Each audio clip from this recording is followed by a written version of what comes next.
नमस्कार. आपल्या सर्वांना कल्पना आहे की आज फॉर्म भरण्याचा शेवटचा दिवस होता आणि महायुतीचे जे तिन्ही राज्यातील प्रमुख आहेत यांनी सगळ्यांनी तिघांनी सर्व संबंधित नेते आणि संबंधित जे मंत्री आहेत त्यांना आवर्जून सांगितलं होतं की या जिल्हा परिषदेच्या निवडणुकीमध्ये आपण महायुती करायला हवी.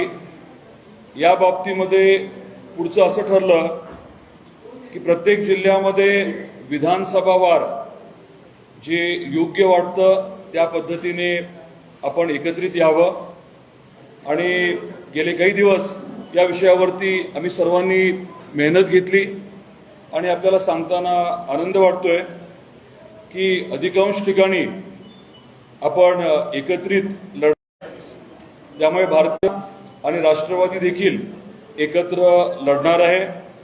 उद्याच्या स्क्रुटिनीनंतर आमच्या सर्वांची एकत्रित प्रेस कॉन्फरन्स देखील होईल. आज तिकीट किंवा त्या बाबतीमध्ये जास्त न बोलता आपल्या माध्यमातून मला एकच आवाहन करायचं आहे. जसे आज प्रवेश झाले आणि गेल्या अनेक दिवसांपासून प्रवेश होत आहेत, माझी सर्व जे आता उमेदवार आहेत त्यांना आवर्जून एक सांगणं आहे की येणाऱ्या या निवडणुकीच्या काळामध्ये आपण परत एकदा सर्वांनी विचार करावा आणि महायुतीचे जे उमेदवार आहेत त्यांना योग्य ते सहकार्य करावं. आपण जिल्ह्याचा कायापालट करत असताना अतिशय मोठ्या प्रमाणामध्ये योजना आपल्या जिल्ह्यासाठी मंजूर होत आहेत, मोठ्या प्रमाणामध्ये निधी उपलब्ध होतोय आणि अनेक विशाल प्रकल्प हे आता कार्यान्वित झालेले आहेत. त्यामुळे विकासाच्या मुद्द्यावरती जसं नगर परिषदेची निवडणूक आपण लढलो त्याच धर्तीवर आता जिल्हा परिषद पंचायत समितीची निवडणूक देखील आपण विकासाच्या मुद्द्यावरती लढणार आहोत.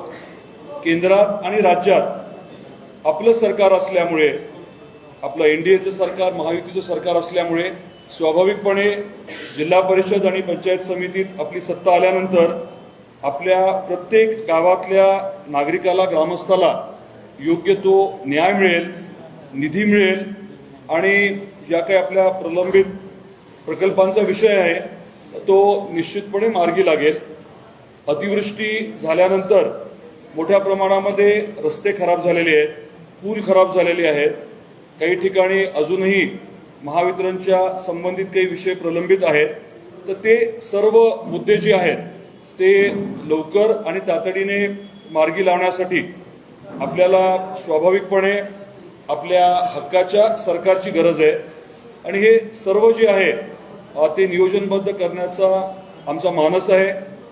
पुढच्या आठवड्यामध्ये आमचा जो काही संकल्प आहे, वचनपत्र जे आहे ते आम्ही आपल्यासमोर सादर करणार आहोत. जिल्ह्याभरामध्ये अनेक मोठे प्रकल्प आपण हाती घेतलेत, काही नवीन विषय देखील आपण हाती घेणार आहोत. तर त्या